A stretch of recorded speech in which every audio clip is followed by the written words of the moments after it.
A carreira do The Weeknd tá prestes a acabar, mas calma que ele não vai se aposentar, é só o nome. Nesse vídeo eu te conto quem é Abel Tesfaye, o homem por trás de The Weeknd.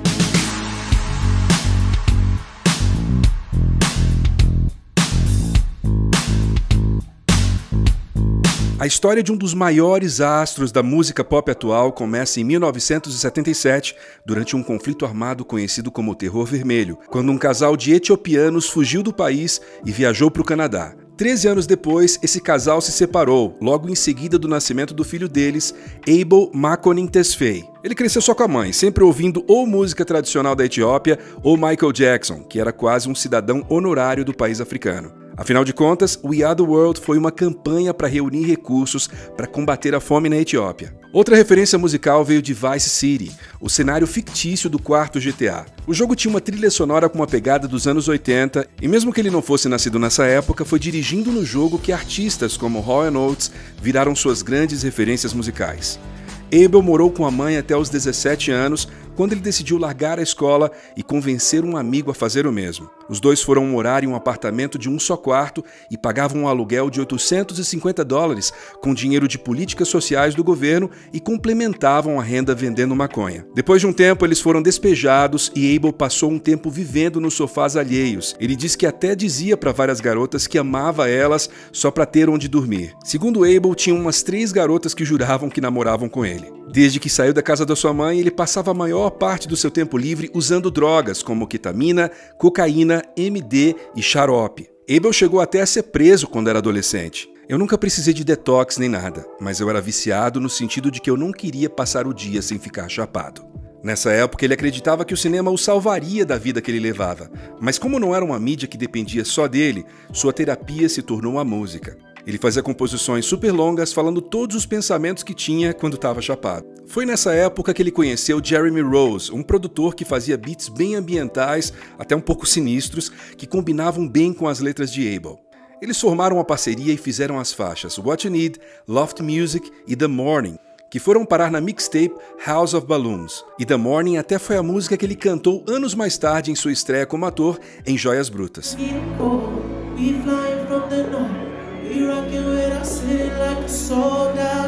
Rose sugeriu que eles formassem um grupo e se chamassem The Weeknd, mas os dois tinham visões diferentes. Abel queria que Jeremy fosse só seu produtor e botasse suas ideias em prática, não um colaborador que também palpitasse na direção que a música deveria seguir. A parceria acabou e no divórcio, Abel ficou com o nome The Weeknd e começou a fazer pequenos shows por aí.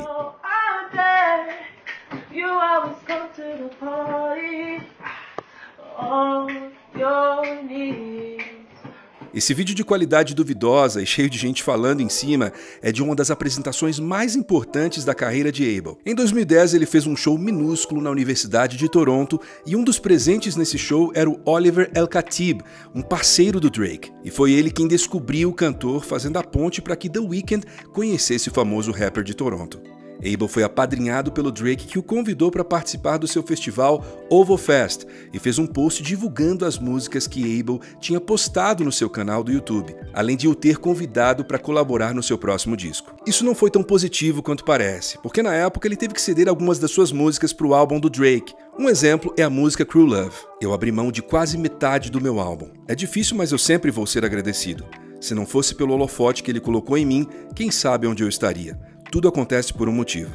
Apesar do lado negativo, foi graças ao apoio de Drake que quando The Weeknd lançou sua primeira mixtape, House of Balloons, já tinha bastante gente interessada no trabalho dele. E ele chamou mais atenção ainda quando engatou mais 2 mixtapes logo em seguida, lançando Thursday e Echoes of Silence. Eu queria lançar 3 álbuns num ano porque ninguém tinha feito isso antes. Era ousado, inédito. Tinha toda uma mística em torno do The Weeknd, não só por conta desse R&B sombrio e da sequência de lançamentos, mas também porque ninguém sabia exatamente quem ele era. Abel não dava entrevistas, não revelava o seu nome verdadeiro e mal mostrava o rosto. Esse mistério todo não era de propósito, ele só era muito autoconsciente da sua aparência e não gostava de como saía nas fotos. Já a falta de entrevistas era só porque ele não se achava bem articulado o suficiente e tinha medo de não ter muito conteúdo, já que tinha largado a escola. Bom, seja quais forem os motivos, deu certo e ele virou um enigma, o Mr. M do R&B. Nas palavras dele, as pessoas gostavam de mim porque eu era um estranho do caralho. As expectativas dos fãs e do próprio Abel para o seu álbum de estreia eram bem altas. Ele tinha conquistado seu espaço como ídolo indie, mas ele queria alcançar o mainstream e o primeiro passo para isso seria Kissland, o seu primeiro disco de estúdio. Acontece que ele era alternativo demais para ser pop. Enquanto os produtores queriam deixar as faixas acessíveis, ele queria deixá-las o mais diferentonas possível. Os produtores tentavam estruturar, fazer com que elas parecessem mais como outras músicas, mas eu sempre era um punk. Falava, odeio acordes maiores, odeio estrutura, eu quero que essa música tenha 8 minutos de duração, e isso acabava com eles. O álbum Kissland teve uma recepção morna da crítica e apesar de ter vendido bem, ainda não cumpriu o objetivo de furar a bolha. Para chegar nesse próximo passo, a equipe dele correu atrás de possíveis parcerias e chegaram no nome da Ariana Grande, que na época era uma estrela em ascensão. O responsável pela composição foi o Max Martin, que é um dos produtores mais lendários do pop e fez algumas das principais músicas das últimas décadas. Então foi bem ousado da parte do Abel recusar o verso que foi escrito para ele. O cantor decidiu que ele mesmo faria isso. Assim nasceu Love Me Hard.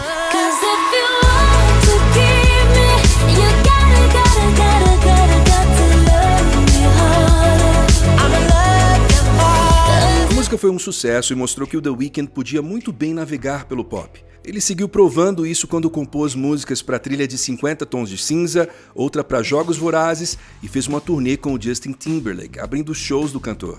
O próximo passo era lançar um álbum que fizesse jus a esse caminho mainstream que ele estava trilhando. Ele mudou totalmente a abordagem em relação a Kissland e parou de nadar contra a maré. Agora ele estava de acordo com os produtores e pensando em estruturar suas músicas. Além disso, a equipe dele sabia que para elevar sua carreira, ele precisava de um hit como Love Me Harder, mas dessa vez solo. Ele conversou com Max Martin de novo e apesar dos dois terem batido um pouco a cabeça na colaboração anterior, eles encontraram um meio termo e fizeram Can't Feel My Face.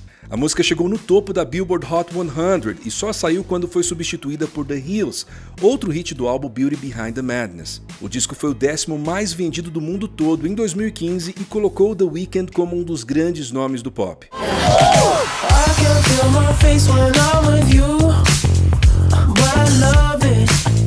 No álbum seguinte, Starboy, ele já tinha moral suficiente para colaborar com nomes como Daft Punk, Lana Del Rey e Kendrick Lamar. E mais recentemente ele começou uma nova trilogia com After Hours, de 2020, que provavelmente é o trabalho mais aclamado pela crítica de toda a sua discografia.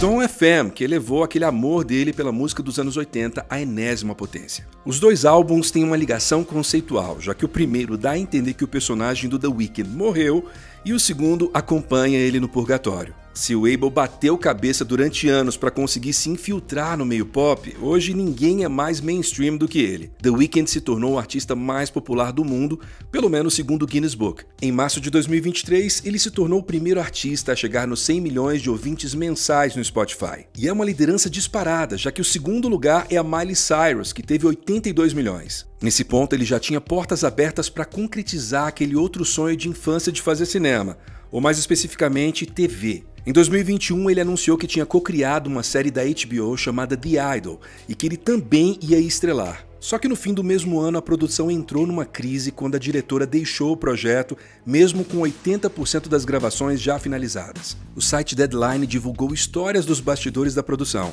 Supostamente, Abel teria ficado incomodado com a perspectiva feminina da série e isso levou à demissão da diretora. No entanto, o cantor afirma que ela só saiu do projeto por conta de agenda. Abel falou bastante sobre como o audiovisual é um espaço novo para ele, mas que ele trouxe muita coisa que ele aprendeu produzindo músicas para esse novo mundo.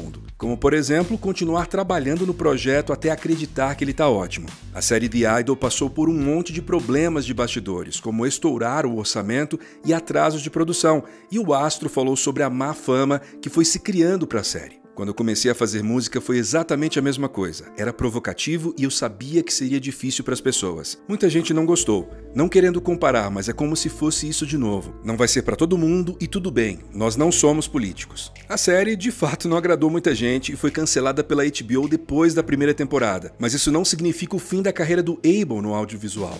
Ele tem no horizonte um filme que coescreveu e vai estrelar ao lado da Jenna Ortega. Por enquanto, a gente não tem mais informações sobre esse projeto. O que a gente sabe é que num futuro próximo, ele vai lançar o seu 6º e último álbum, pelo menos o último dele com o nome que a gente conhece hoje. Nas palavras do Abel, eu tô seguindo por um caminho catártico, chegando a um lugar e num momento que eu tô pronto para fechar o capítulo do The Weeknd. Eu ainda quero fazer música, talvez como o Abel, talvez como The Weeknd, mas eu ainda quero matar The Weeknd. Só resta saber se depois do purgatório de Dawn FM, ele vai parar no céu ou no inferno. O fato é que mesmo que a gente esteja próximo do canto do cisne de The Weeknd, a história do Abel Tesfaye ainda tem muitos capítulos pela frente.